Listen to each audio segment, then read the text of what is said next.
ลคักทุกคนเลยเพราะว่าซื้อน้ำตาลหลายเด้ยังได้วันเก็บสุโหดนึ่งมานี่นะนี่ถือว่าชุดนี้ได้บีหลายทุกคนเลยได้ก็ดีแล้วก็สวัสดีพ่อแม่พี่น้องเมื่อสุกุสุคนเนาะสบายดียามแรงเด้อพ่อแม่พี่น้องนี่มื้อนี้ค่อยสิพาพี่พาน้องมาเฮ็ดขนมมกนะทุกคนแต่เฮ็ดไม่ได้สอนไม่ได้ตำข้าวได้สอนเอาอันเขาจึงคู่เอาในเฮ็ดกะเขาจึงคู่ส่งถุงกับน้ำตาลถุงนึงนะมะพร้าวก็ด้วยนึ่งบ่ฮู้ว่าสิพ่อหรือบ่นั่นทุกคนอันนี้คือเคิงเฮาสิเฮ็ดขนมมกนะเขาจึงคู่สีเขียวนะนี่ตอนนี้เฮากำลังนึ่งเบอร์ตองอยู่ทุกคนเพราะว่าเบอร์ตองก็นึ่งเอานะหล่นเอาน้ำมันช้าทุกคนเลยนึ่งเอาอันนี้บ่ฮู้สิพ่อหรือบ่ถุงแกอันเบอร์ตองเฮาก็ได้เฮาสิมาอันเป็นคู่กันนะมาเฮามันในมาไว้คือเข้านี่แหละทุกคนเลยมาเฮามันคุยก่อน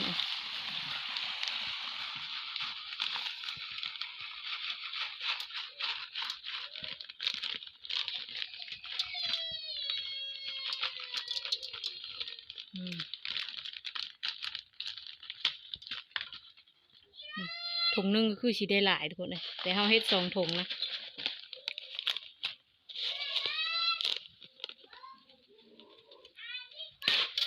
โอ้เทมาละนี่อันนี้เป็นถุงที่2นะทุกคนเลยมาไว้จังน้อยก็พอดีเฮานึ่งเบอร์ตองซุกนะทุกคนเฮาก็สิได้ห่อมันนะกะขูดมะพร้าวแล้วโค้มะพร้าวก็สิได้ห่อ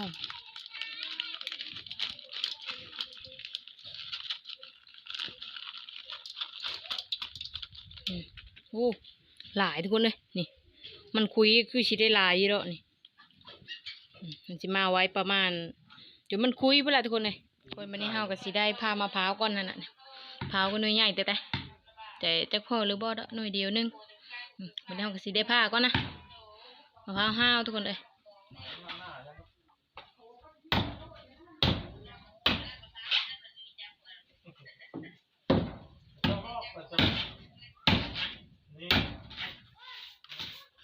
ชักผ้ามั่งนะชักผ้ามาพี่ไปผ่าพากันไหมมีลมต้องแนมนำเบิ้งไปผ่านะตาเลยผ่านจะสั่งนอกเหมือนชื่อแล้วตาก็ได้แกะอีกเลยแกมดจผ่านรถจับไปนี่มันเตะที่ค่ะสีก้นเล็กสีก้นลูกตาเข้มเล็กตอนนี้ก็มะพร้าวเฮาก็ผ่าไปที่เรียบร้อยเฮาก็สิได้ไปขูดในบัดนี้นะเพราะว่าเบิดตองค่อยก็นึ่งสุกนะทุกคนวันนี้ก็เหลือตัวโค้มะพร้าวแล้วก็ห่อนะรอบนี้เอ็ดง่ายๆเลยทุกคนเลยแล้วก็นี้ยุ่งยากหลายนี่อันเขายังคู่เฮาก็ถือว่าในทุกคนเฮาก็สิได้เสื้อน้ำมันจะเละเฮาสิได้ห่อนะเอาเสื้อนี้เลยเทาะเสื้อนะเทาะน้ำมันนั่นน้ำมันจืดนะทุกคนน้ำมันจะเละแล้วก็ห่อ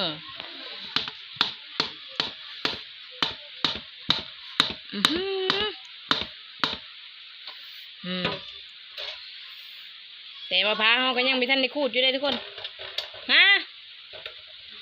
ย่าง2 ถุงมาถือว่าได้หลายเติมเลยทุกคนนี่แล้วมันจะเล็ดจังน้อยก่อนนะ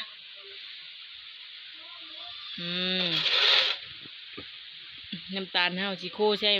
น้ำเดียวก็มะพร้าวนะนี่เราสิได้มาข้าวมะพร้าวขูดนะทุกคนสิมีน้ำนี่หรอ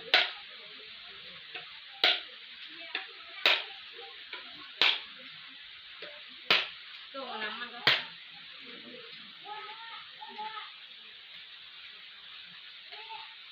หน่วยใหญ่เลยทุกคน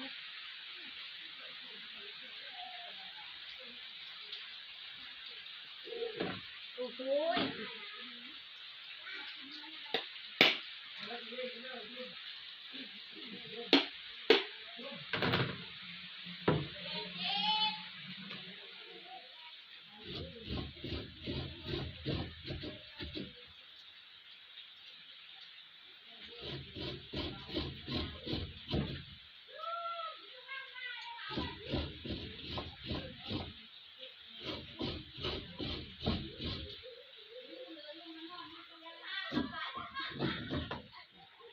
คนจะไม่เอาก็พูดแล้วนะเพราะว่าบีอยู่นี่ก็ไม่ได้ทุกคนเพราะว่ามันน้อยเกินไปนะมันคูดกันต้องน้อยกับอันเท่งนะเห็นสิได้วันนี้เราสิได้เอาไปโค้ทุกคนเนี่ยไว้ก่อนเดี๋ยวไปโค้ใส่ตาลก่อนทุกคนให้มันหอม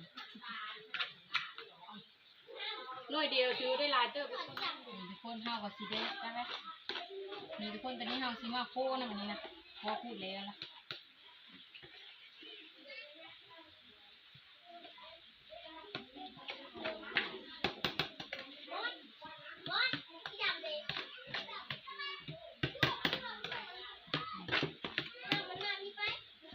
ใส่น้ำตาลอีกนะให้มันหวานๆนะทุกคน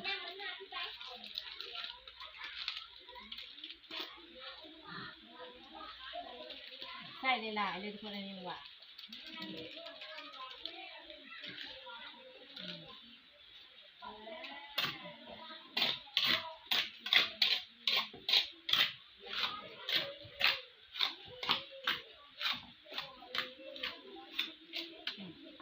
แนวสีแดงไปค้างให้แม่คน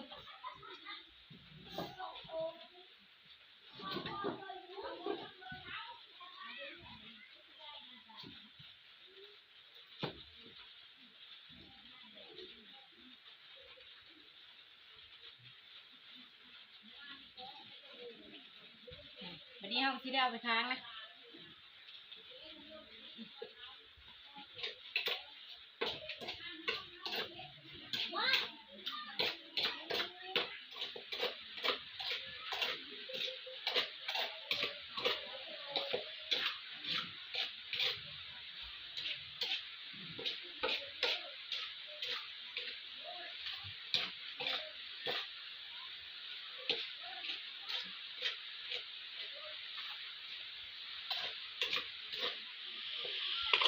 โค้มันเป็นสีน่ากินนะทุกคนเลยโค้มันหอมเพราะมันมันบางคนก็บีโค้ได้ทุกคนแล้วแต่คนนะบางคนก็โค้บางคนก็บีโค้แต่โซนในสีได้โค้เอาได้โค้จากน้อยมันหอมแล้วก็เอามาห่อนะทุกคน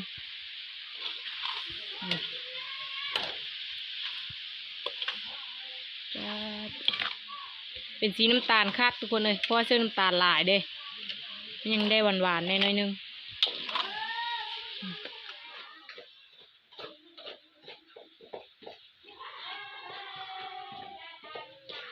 คนไม่ได้เอาสีได้ปงนะเพราะว่าอะไร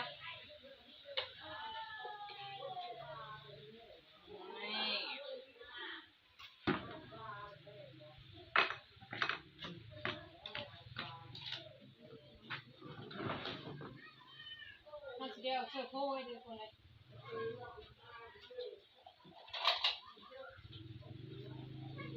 เดี๋ยวนี้สิได้ตักไปห่อนะทุกคนตักไปโค้นะมันเลย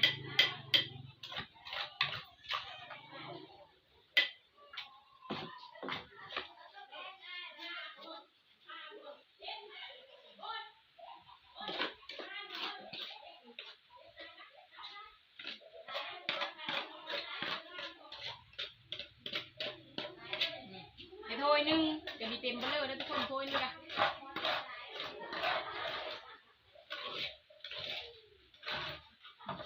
เล่มเอาเพราะมันน้อยนะ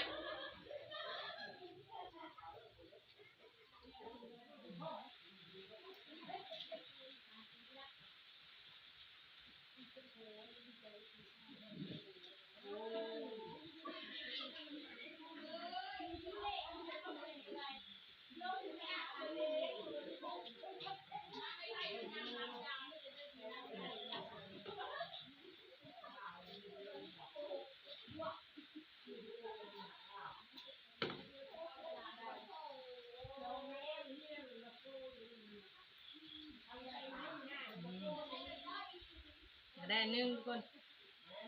อันที่สองโบงมี2 อันเลย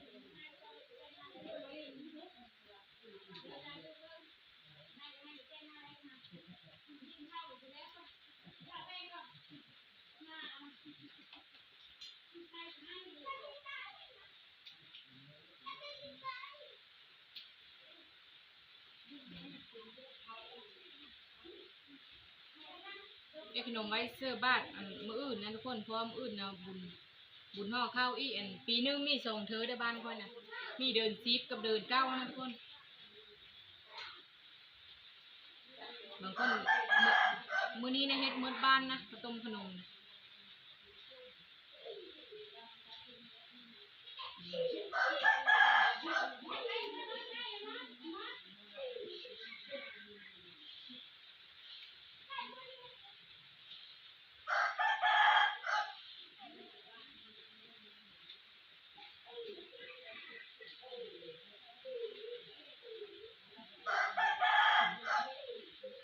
เดี๋ยวต้องใส่นึ่งเอานะ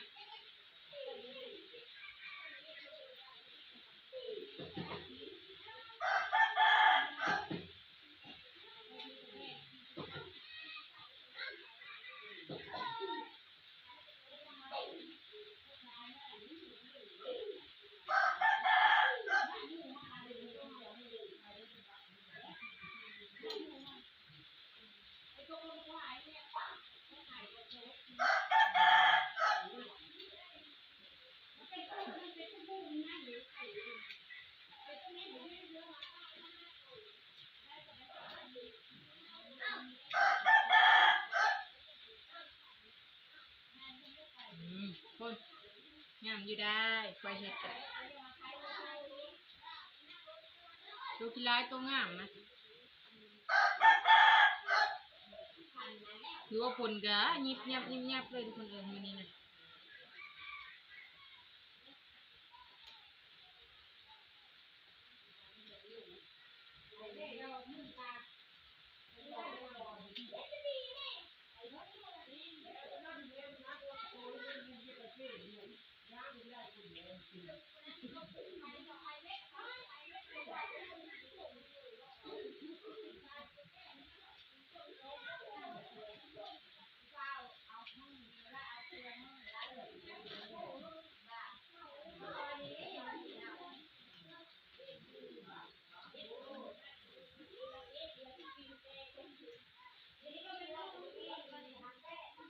ถือว่าแล้วก็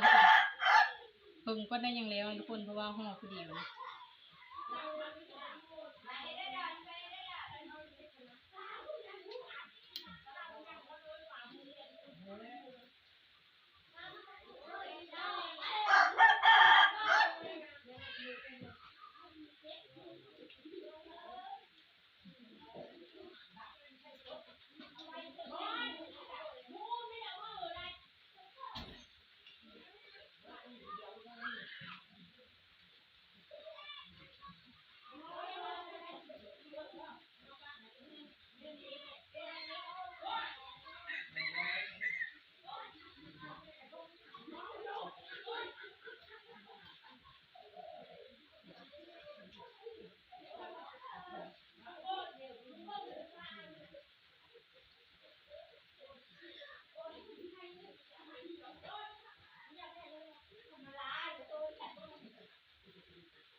คือว่าเบอร์ตองเบอร์ตองนึ่งนะมันจะอ่อนๆนะทุกคนเลยสีมันคือเยอะซุกๆเลย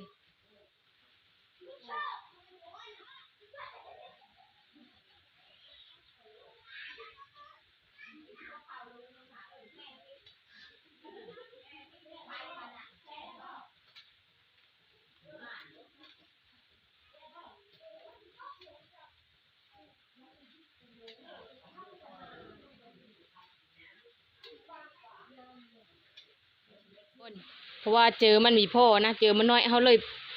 เขาล่นเขาเดียวเลยบัดนี้เขาก็สิได้ห่อนั่นนี่ถือว่าห่อได้หลายละ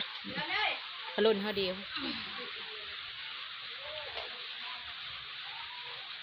เบอร์ตองกับบักลายถือว่าเขานึ่งเปื่อยพูดนะทุกคนนึ่งเปื่อยแล้วห่อไม่ได้นะมันแตะมันขาดแล้วมันเปื่อยละนี่ป้าเขาล่นเขานะโหจิงคู่กับมาทุดินกับมันมีพ่อเลยคือล่นเขาเดียวเลยนะนี่นะ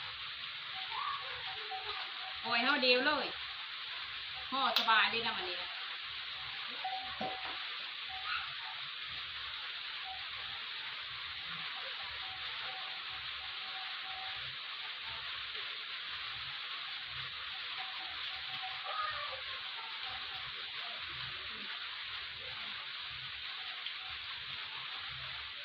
บตองร่นนะมันจะเป็นสีเขียวเลย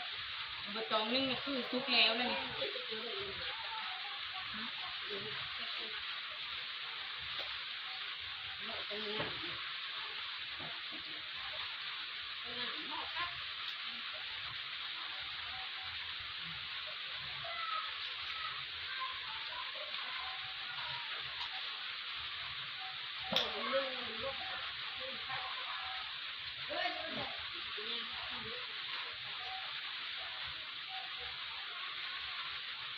ให้เรื่องร่นนะ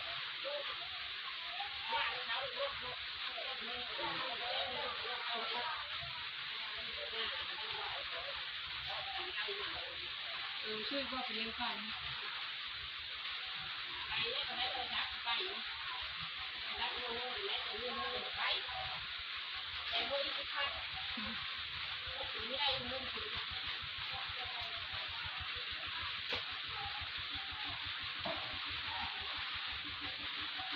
เจ้าชื่อน้ำผึ้งดิ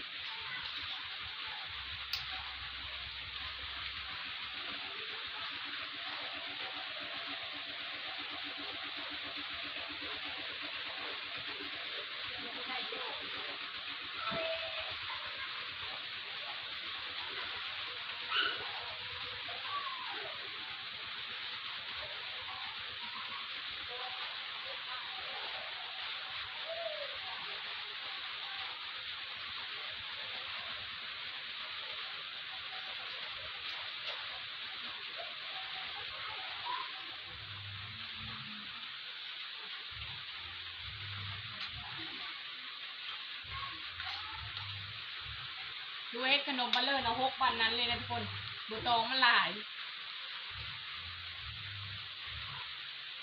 บัวตองเตอเลอร์ที่ห่อไม่ได้ห่อกับทิมนะ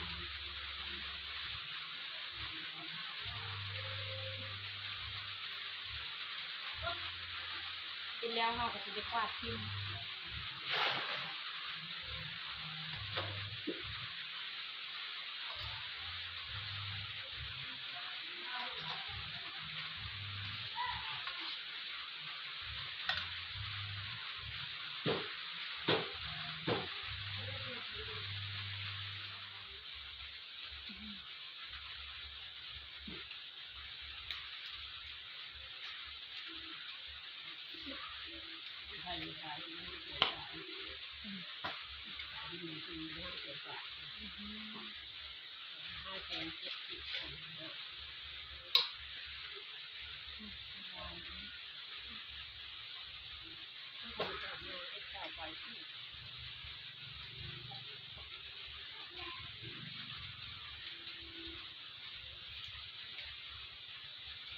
ขายดิบเนี่ย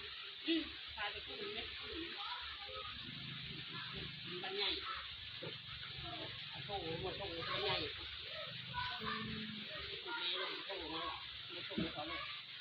เอามาโคตร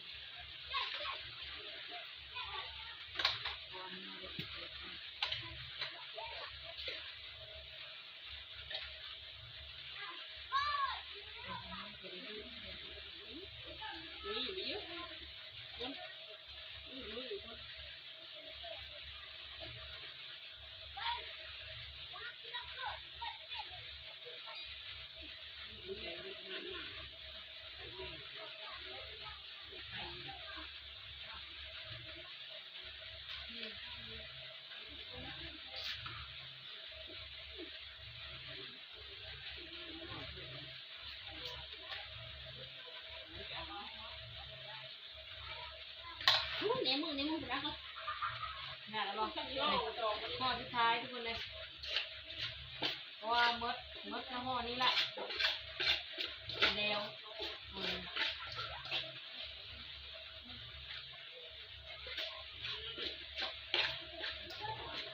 ปลาเพิ่นมาห่อสวยลงดูตรงให้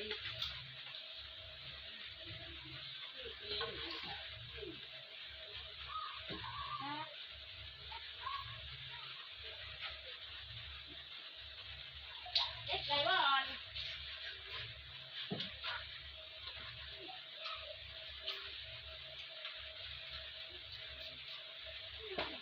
น้ำมีไหนเต็มที่แต่ว่ามันเส้นปากตกวะ สุดท้ายทุกคนขี้ลายนี่ห่อสุดท้ายเลิกขี้ลายกระโดดแล้วเอาบะตองไม่เอาบ่เอาจะห่อกระต้มแล้วบ่อันนี้สุดท้ายทุกคนเลยห่อสุดท้ายนะอันนี้นะเพราะมันมดละ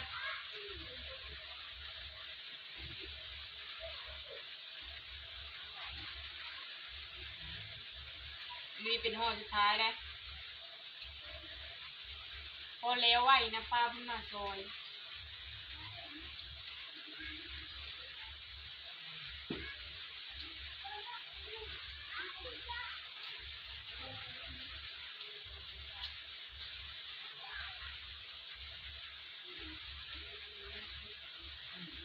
ห่อสุดท้ายที่มันนี่เฮาสิได้เอาไปนึ่งนะมันนี่นะตอนนี้ค่อยก็ห่อแล้วไปที่เรียบร้อยนะเฮาสิได้เก็บสะโหดนึ่งมันนี่นะนี่ถือว่าชุดนี้ได้บิหลายทุกคนเลยได้กระโตกเดียวนึงนี่บัดนี้เฮาสิได้อันนับสะโหดนะว่าสิได้จักห่อเนาะเบอร์ตองก็ถือว่าหลายทุกคนเอามาหลายเพราะย่านมันมีพ่อนะ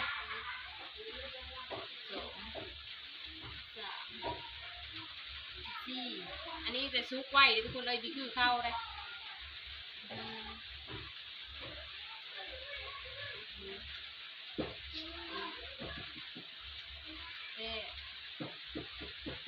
เก้า74 75 76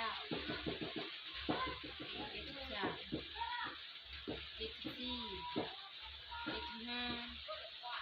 78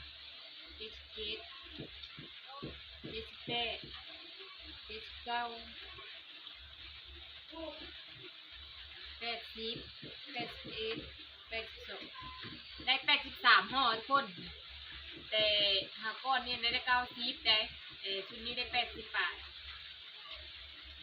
วันนี้เราจะได้เอาไปค้างนึ่งก็ทุกคนเลยนึ่งมีเหิงนะทุกคนซุปเพราะว่ามันเป็นข้าวจนฟูนะเป็นจนฟูนะเอานี้พกเพราะว่ามันซุปไว้พกปะมันนี่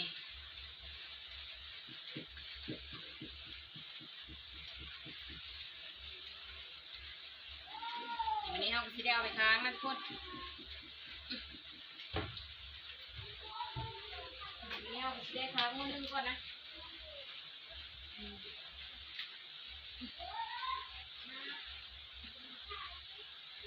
โอ้บายทุกคนได้ให้มันซุกไว้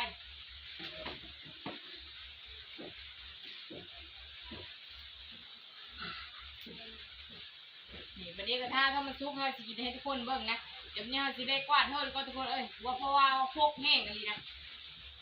ตอนนี้เราค้างหม้อนึ่งเลยเป็นที่เรียบร้อยนะวันนี้กระทะถ้ามันซุกเราจะได้กินนะบัดนี้นะ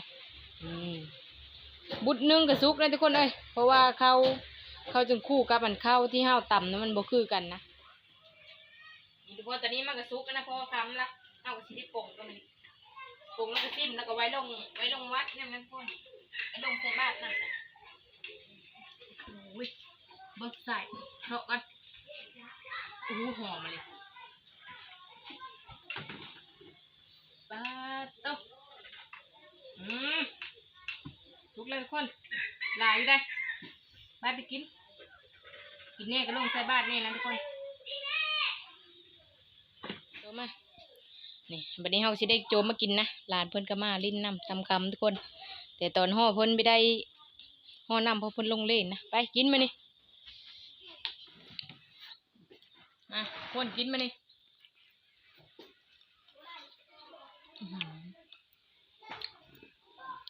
ครับ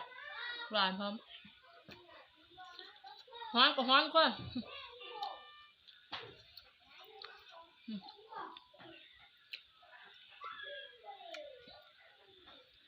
โลปะเลย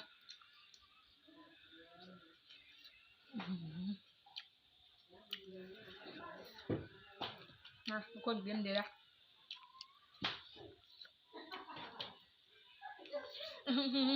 โลปะมาทุกคนกินขนมมานี่วันนี้นะเขาจัดคู่เลยทุกคนเลยโคจัดคู่กว่าเขาเอิญนั่นเลย หลายคนเอิ้นนี่คือเดียวนี่ว่ามีเจอมานำฮ้อนนี่เดี๋ยวแซ่บอะไรแซ่บบ่ท้อง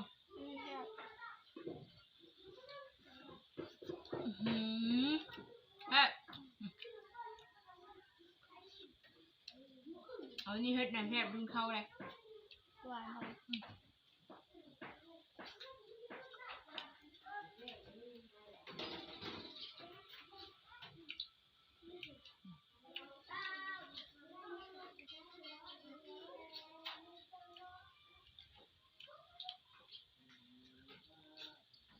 ฮ้อนทุกคนเลยกินต้มฮ้อนเนี่ยมันยังแซ่บเนี่ยทั้งโลปะพร้อม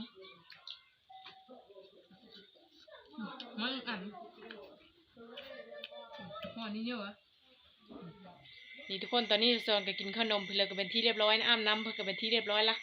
สำหรับคลิปนี้ก็ขอจบลงคลิปนี้นะเดี๋ยวคลิปหน้าพบพอเดี๋ยวไม่ขอบใจผู้ที่ตามรับส้ม